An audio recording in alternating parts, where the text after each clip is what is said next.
নমস্কার বন্ধুরা, রিতম পডকাস্টের আরেকটা নতুন এপিসোডে সবাইকে স্বাগত জানাচ্ছি।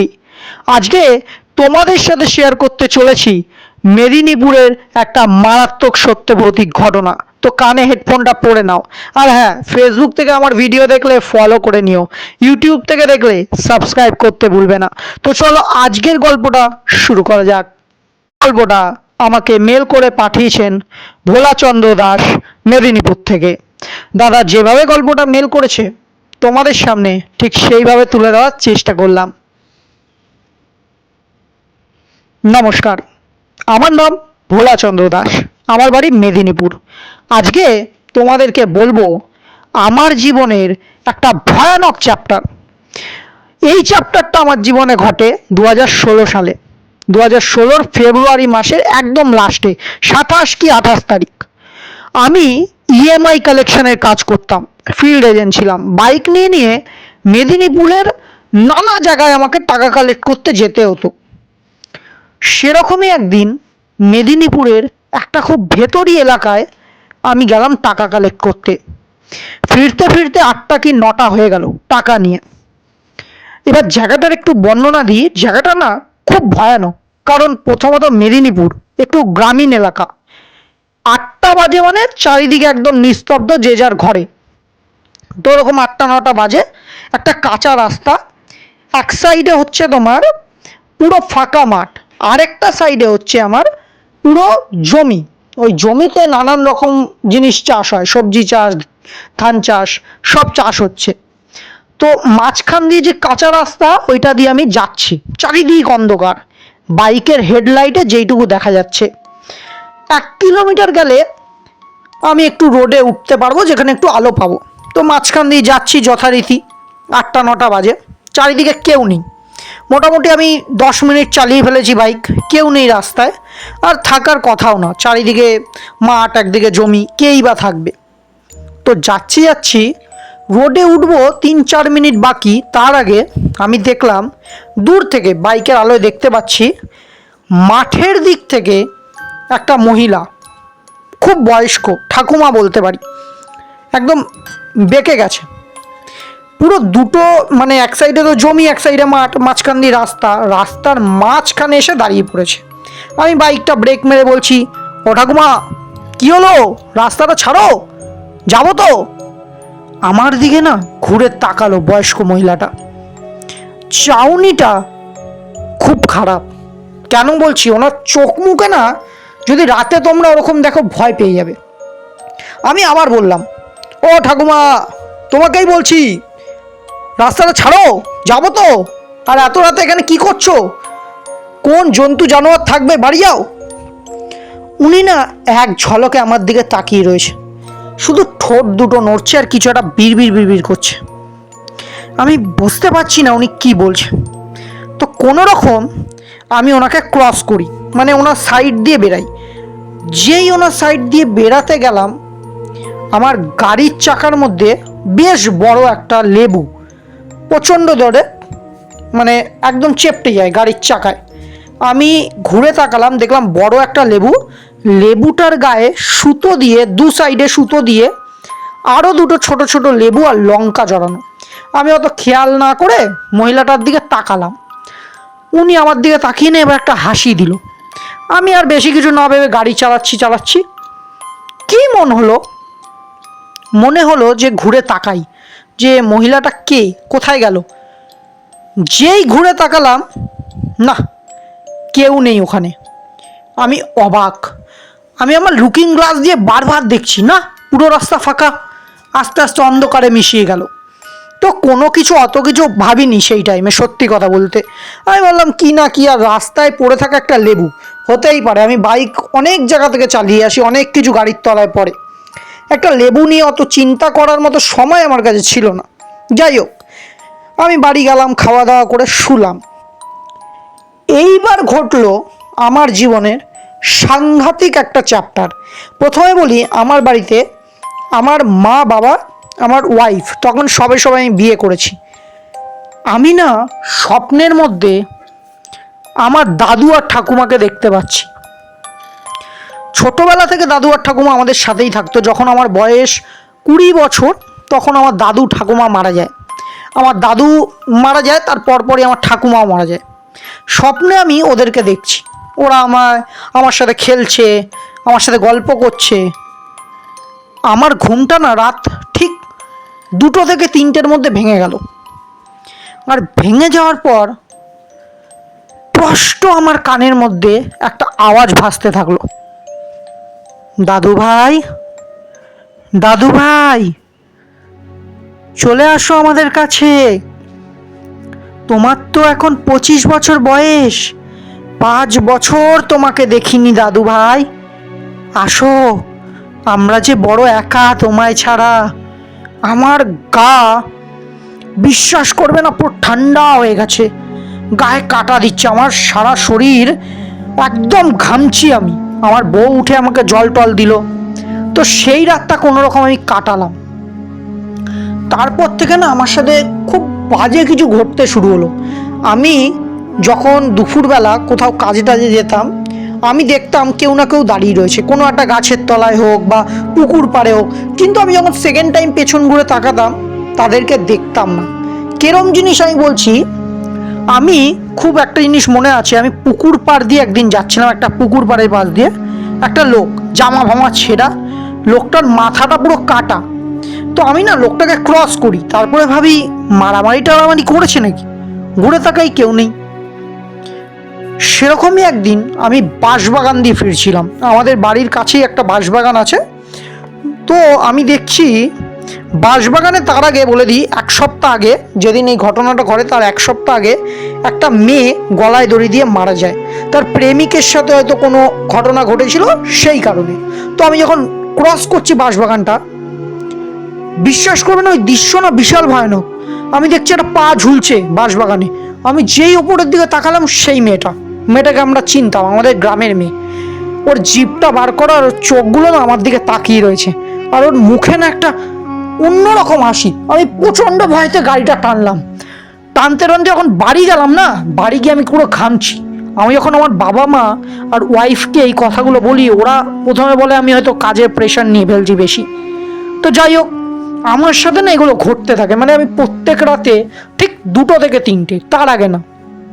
আমি অন্য অন্য স্বপ্ন দেখতাম, কিন্তু ঠিক 2টো থেকে 3টে আমারই চেনা জানা কেউ, আমার শ্বশুরমশাই মারা গেছিলো, তার স্বপ্ন আসতো যে জামাই চলে আসো মেয়েকে নিয়ে। এমনও আমি স্বপ্ন দেখেছি। তারপরে না আমার মানে মনে হতো আমি না পুরো মানে একটা বন্ধ ঘরের মধ্যে রয়েছি, আমি একা থাকতে পারতাম না, আমার খুব ভয় করতো। আমি জানি না কেন। প্রথমত বলি, আমি আগে এইসব ঘটনা ঘটার আগে 3টে-4টের সময় না বাইরে বেরিয়ে বাথরুম করতাম। আমি না রাতে বাইরে থাকতে পারতাম না। আমার এজেন্সি, মানে আমি যেখানে কাজ করতাম, আমার সাথে প্রচণ্ড ঝগড়া হতো। কেন কি জানো? দোষটা আমারই। আমি 7টার পরে আর কাজ করতে যাইতাম না, আমার খুব ভয় করতো, আমার গায়ে কাটা দিত। আমার মনে হতো কি, আমি যখন গাড়ি চালাতাম, আমার পিঠের ওপরে কেউ বসে রয়েছে। আস্তে আস্তে জিনিসটা বাড়তে থাকলো। আমার মনে হতো একটা ঘরে, প্রথমত বলি, আমাদের তখন বড় বাড়ি ছিল না, 2টো রুম ছিল, একটাতে বাবা মা থাকতো, একটাতে আমি আর আমার ওয়াইফ। যেহেতু ছেলে মেয়ে হয়নি, অসুবিধাটা হতো না। আমার মনে হতো যে আমার ঘরে কেউ হাঁটাহাঁটি করছে, আর আমার না কারো কথা সহ্য হতো না। আমার বউ আমায় কিছু বললে আমি একদম রেগে যেতাম। একদিন সেরকমই খাচ্ছি, কোনো কথা কেউ বলেনি। আমার পাশে বাবা বসে রয়েছে, মা বসে রয়েছে, বউ খেতে দিচ্ছে, কেউ কোনো কথা বলেনি। বাবার একটা ফোন আসে, বাবা ফোনে কথা বলছে। আমি প্রচণ্ড রেগে গিয়ে না থালাটা, আমার ভাতের থালাটা পুরো উল্টে ফেলে দিই। আর আমার বউ যখন আমার উপর চিল্লায়, ও আমার একটা দৃশ্য দেখতে পারে, আমার চোখ মুখ না একদম ভয়ানক হয়ে গেছে। পারলে আমি ওকে মারি, ওর গলা ফলা একদম টিপতে গেছি আমি। আমার মা বাবা অনেক ছাড়াছাড়ি করে, তো আমি বাড়ি থেকে বেরিয়ে যাই। সেদিন রাত 2টো বেজে গেছে, আমি আর বাড়ি আসি না। আমার বাবা মা চারিদিকে খুঁজছে। পাড়ার 2-1জন খুব ভালো আমার প্রতিবেশী ছিল, তারাও আমাকে খোঁজাখুঁজি করছে। একজন এসে বলে আমি নাকি স্টেশনের একদম কোনায় একটা নোংরা ফেলার জায়গা রয়েছে, সেখানে বসে বসে নোংরা খাচ্ছি, আমার জামা ছেঁড়া, প্যান্ট ছেঁড়া। বাবা মা আর প্রতিবেশী 2জন কাকু আমাকে আনতে যায়। আমি তো আসবো না, আমি পুরো একদম বসে রয়েছি। কোনো রকম বাড়িতে এনে আমার মুখে চোখে জল দেয়, আমার গা জ্বরে পুড়ে যাচ্ছে। আর আমি না বাড়িতে থাকতে চাইছি না। আমি বাড়ির মানে একদম আলমারি ফেলে দিচ্ছি, টিভি ফেলে ভেঙে দিয়েছি, ঘরে আমি থাকবো না, প্রচণ্ড চিৎকার করছি আর নোংরা নোংরা ভাষায় গালাগালি দিচ্ছি, আর গেটের মধ্যে না লাথি মারছি কন্টিনিউয়াসলি। কোনো রকম আমাকে ওই রাতটা শান্ত করে। পরের দিন সকালবেলা যখন আমি উঠি, আমি নর্মাল, আমার কিচ্ছু হয়নি, আমার কিছু মনেও নেই রাতে কি হয়েছিল। বাবা মা জিজ্ঞেস করে, আমি বলি যে না আমার তো কিছু হয়নি। এই যে আমি বললাম যে আমার কিছু হয়নি, বাবা মা হয়তো ভাবলো আমি নেশা টেশা করেছি। তো যাই হোক, সেই রাতের মধ্যে জিনিসটা মিটে গেল। সকালবেলা আমি কাজে গেলাম নিজের মতো, আবার সেম ঘটনা। আমি না রাতে বাড়ি ফিরতাম না, স্টেশনে হাঁটাহাঁটি করতাম, বা ওই যে আমাদের স্টেশনের লাস্টে নোংরা ফেলার জায়গা, ওখানে একা একা বসে বিড়বিড় বিড়বিড় করতাম। বাবা আমাকে এরম করে না 2-3 দিন নিয়ে আসতে বাড়িতে। আর আমি বাড়িতেও যেদিন ছুটি থাকতো না, সেদিনও আমি না বিড়বিড় বিড়বিড় করতাম একা একা। আর আমি না কারোর সংস্পর্শে আসতাম না। আমি আমার বউকে বলতাম যে তুমি আমার ঘরে যাও, আমার একা থাকতে ইচ্ছা করছে। বউ আর আমাকে বেশি ডিস্টার্ব করতো না, ও অন্য ঘরে চলে যেত। তারপর না আমি একা একা বসে থাকতাম, মানে বিড়বিড় বিড়বিড় করে। আমার বউ মা বাবা অনেক দিন খেয়াল করেছে। আর আমি না নখ দিয়ে আমার দেয়ালে কিছু আঁকতাম, আর না আমার আঙুলের নখগুলো এমনই আঁকতাম দেয়ালে, ঘষে ঘষে আমার আঙুলের নখ পুরো কেটে রক্ত বেরাতে শুরু করলো। আস্তে আস্তে আমি পাগলের মতো হতে লাগলাম, কাজ বাজ ছেড়ে দিলাম, চুল দাড়ি একদম বড় হয়ে গেল। একদিন বউয়ের সাথে খুব ঝগড়া, তো বউ বাবা মার ঘরে গেছে, আমি খাবো না বলেছি, তো বাবা আর মাকে খেতে দিচ্ছে। আমি গেটটা আটকে দিলাম, মানে আমার বউ দেখছে আমি গেটটা আটকে দিচ্ছি, আমার বউয়ের যে রুমটা ওটার দরজাটা আটকালাম। হট করে না ওদের একটা কিছু সন্দেহ হয়েছে, খটকা লেগেছে যে হট করে সকালবেলা 2টো বাজে ও হট করে দরজা বন্ধ করলো কেন। আমার বউ, জানলা ছিল আমাদের ঘরে বা আমার সাথে অ্যাটাচ, জানলাটা খুলে দেখছে আমি না পাখার সাথে গামছা বাঁধছি আর আমার গলায় গামছাটা দিচ্ছি। আমার বউ প্রচণ্ড চিৎকার করছে ওই রুম থেকে জানলা দিয়ে। আমি বলছি সর সর এখান থেকে, আর প্রচণ্ড ভাষা খারাপ করছি আর বলছি সর এখান থেকে, কিচ্ছু করতে দেবো না, মরবো এখন। আর আমি গলায় দড়ি দিয়ে না লাথি মেরে চেয়ারটা ফেলে দিলাম। আর আমার গলায় প্রচণ্ড টান লাগছে, আমার পা ছটপট ছটপট করছে। আমার বাবা তাগড়া লোক ছিল, কোনো দিকে না দেখে একদম দরজা ভেঙে ফেলে, কিন্তু অনেকটা লেট হয়ে যায়, আমি একদম অজ্ঞান টাইপ হয়ে যাই। হয়তো আজকে মহাদেব ছিল মাথার ওপর, তাই তো আমি মরে যাইনি। আমার বাবা কোনো রকম আমায় হসপিটাল নিয়ে গেল। এই উৎপাতগুলো ছাড়াতে আমার এক জেঠিমা আসেন, এসে সব শোনেন। জেঠিমা আবার এই কালো জাদু টুকটাক ফুকটাক একটুখানি বিশ্বাস করতো। ওনার জানাশোনা একজন মা ছিলেন, মানে উনি একজন মহিলা, উনি কালীমার সাধনা করতেন। উনি যখন আমার এই সব জিনিস বললেন, তো বলল এটা কবে থেকে ঘটছে। তো আমরা মোটামুটি, ওরা একটা ডেট বলে যে এই ডেটের পরে ও বাড়ি এসেছিল, সেই দিন ও প্রথম ওর দাদু ঠাকুমাকে দেখে রাতে। তো বলে সেদিনকে ও কাজে গেছিলো। আমার বউ বলে হ্যাঁ। বলে কি পরে গেছিলো? বলে একটা জামা প্যান্ট ছিল। বলছে ওটা কি তুমি কেচেছো? হয়তো সেদিনও আমাদের ঠাকুরের ইয়ে ছিল যে আমার বউ সেদিনও ওটা কাচেনি, এতদিন হয়ে গেছে ওই জামা প্যান্ট কাচেনি। আমি কাচতে দিইনি আর কি, মানে আমি আমার জামা প্যান্ট ছাড়তে যাইতাম না। উনি বলে জামা প্যান্টগুলো নিয়ে আসতে। আমার বউ নিয়ে আসে।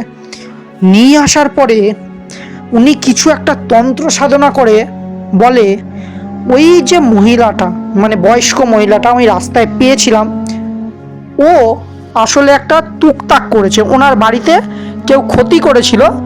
এবার ওই বয়স্ক মহিলাকে কেউ বলেছিল যে তুমি যদি এই লেবু লঙ্কাটা রাস্তায় ফেলে দাও, আর তোমার চোখে যদি কেউ চোখ দিয়ে তাকায়, আর তাকানোর পরে ওই লেবু লঙ্কা পাড়া দেয় বা তার শরীর বা গাড়ি ফাড়ি দিয়ে পাড়া দিয়ে যায়, তার উপর তোমাদের এই অভিশাপটা চলে যাবে।